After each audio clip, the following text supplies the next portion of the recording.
જમીન મકાન અને સંપત્તિ લેવાના યોગ થાય છે, પણ એની અંદર તમારો સમય ઘણો બગડશે અને એની અંદર તમે જે ધાર્યું હોય એવું વળતર મળશે નહીં. મિત્રો, તમે ભક્તિ અમૃત ચેનલ જુઓ છો, પસંદ કરો છો, પણ શું હજુ સુધી તમે ભક્તિ અમૃત ચેનલ સબસ્ક્રાઇબ નથી કરી? તો અત્યારે જ કરી લો.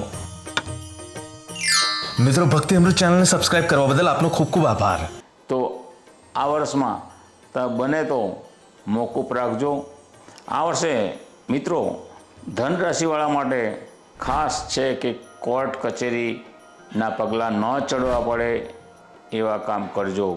અને કોર્ટ કચેરીમાં તમારા હરીફ શત્રુઓ તમને ખૂબ જ કનડત કરવાના અને તમને ગમે તે રીતે હેરાન કરવા માટે આ કોર્ટ કચેરી કરશે, તો તમારે એનાથી દૂર રહેવાનું, વિવાદ કરવામાંથી દૂર રહેવાનું. તો મિત્રો, પૂરો વિડીયો જોવા માટે અત્યારે જ પહોંચી જજો ભક્તિ અમૃત યુટ્યુબ ચેનલ પર. જય માતાજી.